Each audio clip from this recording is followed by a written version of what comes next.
हाँ तो बच्चों, welcome to the topic electricity. आपने हमेशा ये चीज कई जगह पढ़ी होगी, लेकिन आपको समझानी थोड़ी मुश्किल हो जाती होगी, लेकिन आपने पढ़ी हर जगह होगी कि rate of flow of charge through circuit is called current. अब करंट क्या है, चार्ज क्या है, इसको कैसे याद रखना है, ये आपने कहीं नहीं सीखा होगा। इसको अब मैं आपको इस तरीके से सिखाऊंगा कि आप कभी नहीं भूलेंगे। हाँ, तो हमारे पास तीन शब्द नए आ गए। एक आ गया इलेक्ट्रिक करंट, दूसरा आ गया रेट ऑफ फ्लो, तीसरा आ गया चार्ज। अब ये चार्ज क्या है, रेट ऑफ फ्लो क्या है, इलेक्ट्रिक करंट क्या है, हम इनको समझने की कोशिश करेंगे और हम फ्यूचर को ध्यान रखते हुए इस तरीके से पढ़ने की कोशिश करते हैं। मान लो हमारे पास 5 शुगर के दाने हैं और हमने एक चींटी एक दाने को 1 सेकंड में यहां ले जाती है, ठीक है। और हमने 5 चींटियों को बोला कि भाई ये जो दाने हैं ये आप 5 शुगर के दाने थे, ग्रेन, और 5 चींटियों को बोला तो 5 चींटियां 5 दाने 1 सेकंड के अंदर ले गई। 1 सेकंड के अंदर 5 ग्रेन इन 1 सेकेंड। तो रेट ऑफ फ्लो क्या हो गया, 5 ग्रेन पर सेकेंड। 1 सेकंड के अंदर 5 चींटियां 5 दाने यहां से वहां ले गई, तो ये rate of flow of grain हो गया 1 सेकंड के अंदर, ठीक है। ये होता है रेट ऑफ फ्लो, जैसे मैंने ये बताया। अब हम बात करेंगे कि rate of flow of charge क्या होता है। देखो, चार्ज को हम कूलम के अंदर नापते हैं। ये फ्रेंच साइंटिस्ट थे, उन्होंने डिस्कवर किया था चार्ज क्या चीज है, तो उनके नाम पे कूलम के अंदर जैसे धन होता है। हम अमीर हैं, लेकिन कितने अमीर हैं, बहुत अमीर हैं, बहुत से भी एग्जैक्ट पता नहीं ना चलता। अब इस बैटरी के पास चार्ज है, कितना चार्ज है हमें नहीं पता जब तक हम बताएंगे नहीं। अमीर है, 2 करोड़ रुपया है। अब रुपया क्या हो गया, उसकी यूनिट हो गई। तो ऐसे ही कूलम क्या है, चार्ज को वो जैसे धन को रुपया नापता है, कूलम को, चार्ज को हम कूलम में नापते हैं। मान लो इस बैटरी के अंदर 1 कूलम चार्ज है, ठीक है। अब इस बैटरी के अंदर 1 कूलम चार्ज है। अब अगर हम इसको ऐसे तार से जोड़ देते हैं और ये वापस इस तरफ आ जाता है, तो ये अगर 1 कूलम चार्ज 1 सेकंड के अंदर चला गया यहां से वहां, तो हम कहेंगे सर्किट के अंदर 1 एम्पियर करंट पैदा हो गया। एम्पियर को, जैसे दौलत को हम रुपयों में नापते हैं, इलेक्ट्रिक करंट को हम एम्पियर में नापते हैं। उसका सिंबल है आई। आई से आप समझ जाइए, आई क्या है, इलेक्ट्रिक करंट। कितना है, 5 एम्पियर। दौलत कितनी है, 5 रुपए। तो करंट कितना है, 5 एम्पियर। इससे पता चलता है, जैसे कूलम का पता चलता है कि चार्ज का पता कूलम से चलता है, इलेक्ट्रिक करंट का पता एम्पियर से चलता है।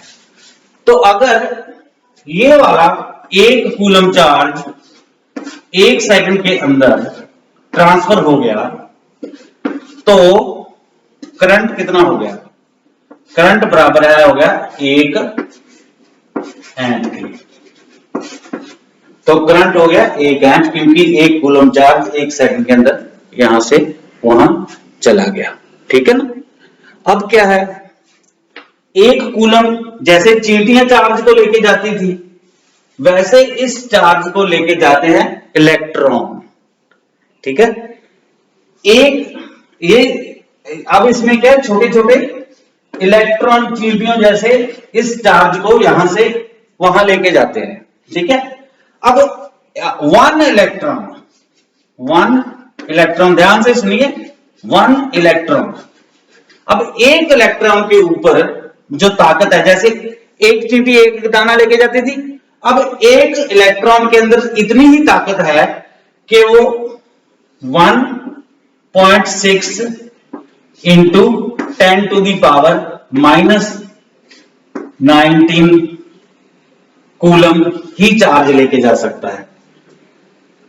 चींटी एक दाना लेके जा सकती, इलेक्ट्रॉन -19 यानी कि 1.6 को मैं 19 जीरो से डिवाइड करूंगा, तो 1 कूलम चार्ज लेके जाने के लिए मुझे कितने इलेक्ट्रॉन चाहिए? ये सिंपल मैथ है, आप कर लेना।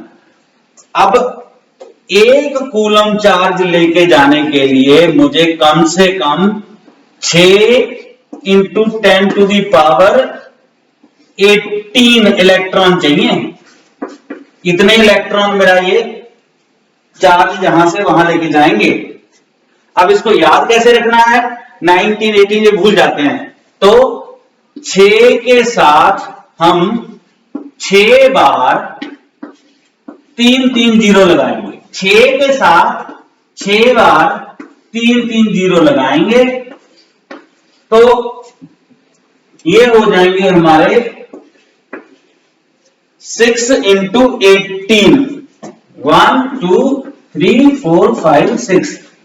6 के साथ 6 बार 3 3 जीरो लगाएंगे, तो ये हो जाएंगे 6 इंटू 10 टू दी पावर 18, जो कि 1 कूलम चार्ज को यहां से वहां 1 सेकंड के अंदर ले जाएंगे। तब हम कहेंगे कि 1 एम्पियर करंट फ्लो हो गया। ये है, समझ गए कि मैंने एग्जांपल के दौरान स्विच ऐसी बनाई थी, लैंप ऐसा बनाया था और बैटरी ऐसी बनाई थी। अब कोई बंदा कहेगा मैंने तो छोटी वाली बैटरी बनानी है, ठीक है, तो कोई कहेगा मैंने कार वाली बैटरी बनानी है, ठीक है। तो उसमें क्या है, सब लोग कंफ्यूज हो जाते हैं। कोई बोलेगा मैं तो लैंप ऐसा बनाऊंगा लंबा सा, कोई बोलेगा मैं स्विच ऐसे बनाऊंगा। तो इंजीनियर्स ने क्या किया, जो बुक वालों ने एक स्टैंडर्ड रखा है, बैटरी हमेशा ऐसे बनेगी, ठीक है, जैसे मैं अभी बना के दे रहा हूं। नेगेटिव साइड ऐसे होगी, पॉजिटिव बड़ी लाइन होगी, फिर छोटी नेगेटिव, फिर बड़ी पॉजिटिव, छोटी नेगेटिव, बड़ी पॉजिटिव। एक बड़ी एक छोटी, एक बैटरी को सेल को रिप्रेजेंट करती है। इसके अंदर 3 सेल है मान लो, तो ये नेगेटिव हो गया और ये पॉजिटिव हो गया। तो बैटरी हमेशा ऐसे बड़ी छोटी बड़ी छोटी बड़ी छोटी लाइन में बनेगी, ठीक है, इस चीज का ध्यान रखना। और दूसरा है कि लैंप जो है उसका भी स्टैंडर्ड है। हर कोई अपना अपना लैंप ना बनाए, इसीलिए बुक वालों ने लैंप ऐसा ही बनाया है जैसे मैं बनाने जा रहा हूं। 2 लाइनें, फिर ऐसे, और ये लैंप है, ठीक है। आपने भी लैंप ऐसे ही बनाना है। स्विच जो है, स्विच को K से रिप्रेजेंट करते हैं हमेशा, इस बात का ध्यान रखिएगा।